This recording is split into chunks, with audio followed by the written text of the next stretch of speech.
Tutakumbuka katibu mkuu wa Wizara ya Nishati anaitwa Bwana Mataragio alitoka na akawaambia Watanzania kwamba bado tuna hifadhi ya mafuta ya kutumia kwa miezi mitatu.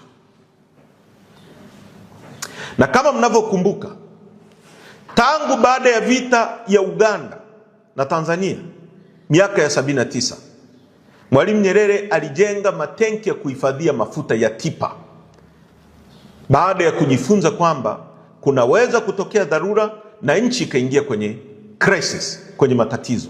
Mwalimu akajenga matenki ya kuhifadhia mafuta ya Tipa ambayo yako Kigamboni, na matenki haya yamekuwa yakihifadhi mafuta ya ndani ya nchi na mafuta ambayo yanasafirishwa kwenye nchi ambazo zinatumia bandari yetu. Na ndiyo maana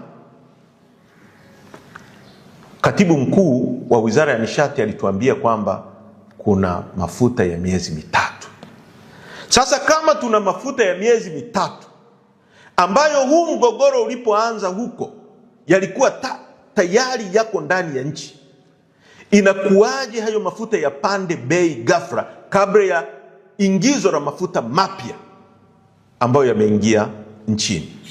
Lakini vile vile kuna swala ambalo la makateli, watu ambao wamejimilikisha uchumi wa nchi yetu, wanaonunua mafuta na kuagiza mafuta kutoka nje. Kampuni moja, tuna taarifa ambazo tunaendelea kuzifuatilia kwamba kampuni moja ambayo inaubia na watu wakubwa walioko serikalini ndiyo ilipewa tenda ya kuagiza mafuta peke yake na TPDC, na yenyewe ndio ina control kwa monopoly bei za mafuta na kusababishia Watanzania matatizo makubwa namna hii. Kwa hiyo hitimisho, Chadema tunasema nini na nini tunachotaka kifanyike kwa haraka? Chadema inaamini kuwa watawala dhalimu wameshindwa kuchukua hatua madhubuti kulinda wananchi dhidi ya hatari za soko la kimataifa na mifumo dhaifu ya ndani inayochangia kupanda kwa bei hizi.